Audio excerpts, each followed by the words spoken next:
You believe in me, Thomas, because you have seen me, says the Lord. Blessed are they who have not seen me, but still believe. Give thanks to the Lord, for he is good. His love is everlasting. Blessed second Sunday of Easter and the Divine Mercy Sunday.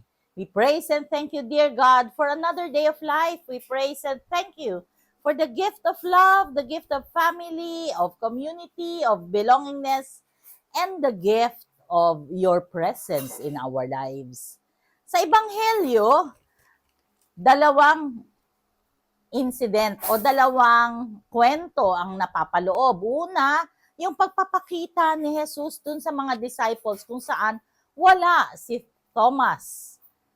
At nang ikuwento ng mga disciples kung ano yung nakita nila, siyempre ang sabi ni Thomas, maniniwala lang ako kapag ka naipasok ko mismo ang daliri ko sa sugat niya.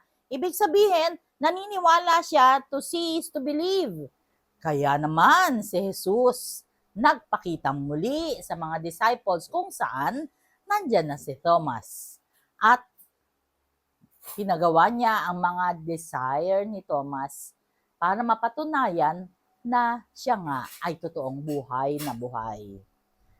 Maraming kwento tungkol sa gospel na ito. Pwedeng nakafocus kay doubting Thomas, pwedeng napaka-focus kay Jesus kasi gusto ni Jesus i-document ninyo. Sabihin ninyo kung ano yung narinig at nakita ninyo, kayo ay magpatotoo. Be witnesses. Testify to them what you saw, what you experienced, what you heard. Yung mga una, narinig lang natin. Tapos nakita natin right before our very eyes. Ang pagpapagaling niya, pagmumultiply ng bread, ang pagpapakita niya after na siya ay maipako sa krus at nawalan ng hininga, namatay, inilibing. Yung mga bagay na akala natin hindi posible, yung mga imposible naging posible dahil sa guidance ng Panginoong Diyos. Yung mga ganyan, yan yung mga bagay na dapat nating mag-testify. Ano ba yun? Tayo mismo na naka-experience sa presensya ng Panginoong Diyos sa ating buhay, hindi mapapasubalian na siya ay laging nandito sa tabi natin. Just like nung ang anak namin ay nag-comatose, may sakit, pagkatapos kinailangan ng dasal, kinailangan ng milagro, ang sabi ng doktor, kung naniniwala kayo sa miracle, tabihan nyo ng Santo Niño ang inyong anak na comatose. And so, after 24 hours, nakatabi niya si Santo Niño, dumilat siya. Yung mga struggles, kung paano ang mental age daw at chronological age ay hindi na raw magja-jive. Sabi ng doktor, siya ay nakapag-graduate pa ng ECE sa Mapua Institute of Technology, kung saan siya pa yung unang batch ng quarter term. Yung mga bagay na hindi mo talaga maintindihan nangyayari, yan talaga ang mga pangyayari sa buhay namin. We cannot fathom how God can manifest in our lives, di ba? Talagang siya ay present. Siya ay hindi nagpapabaya. Hindi niya tayo iniiwan. Kagaya ng kami ni June, muntik nang maghiwalay. All of a sudden, meron kami invitation sa Marriage Encounter Weekend Seminar. And sino bang mag-aakala na yung pagpapaunlak namin doon sa invitasyon na yon, kung saan kami ay may resolution na kami ay maghihiwalay na, biglang nabago ang kwento ng buhay namin, biglang nagbago ang lahat, 'di ba? So, yan ay gawa ng Panginoong Hesukristo. Yung walang-wala ka, ang tagal pa ng sweldo, hindi na umabot yung pera mo para sa sweldo. All of a sudden, biglang dadating sa iyo yung honorarium mo sa TWG na hindi mo naman ine-expect, hindi mo inaasahan. O kaya naman biglang meron kang invitation pagkatapos ang love offering niya sa iyo ay sobra pa sa hinihingi mo. O kaya naman, merong may sakit pagkatapos humihingi ka talaga ng kagalingan. Grinant ng Panginoong Diyos. Yung mga bagay na ganito, Who can say na wala ang Diyos sa buhay mo at buhay ko? Lahat tayo, yung Diyos lang ang ating kinakapitan. At yung Diyos lang ang laging nandyan. Just like naalala ko na maliliit yung aking mga apo, si Madel, bagong-bago lang sila sa Antipolo, ayaw na niyang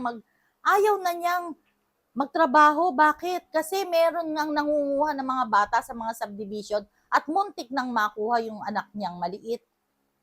Diba? Sabi niya, ma, paano mo natiis na kami ay iwanan sa mga yaya?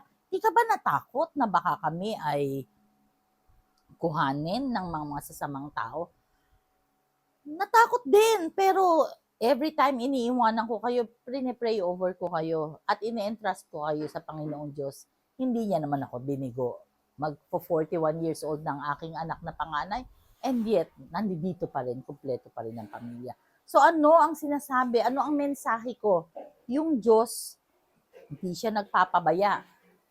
At sa mga mag-asawa, ito ang aking tip na ayon sa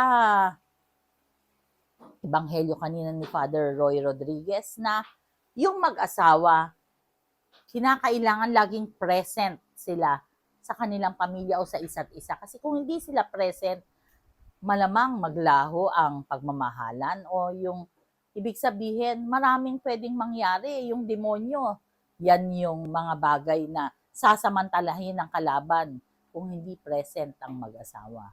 Ano-ano yon? Present ka dapat. Kayo ay nasa under one roof.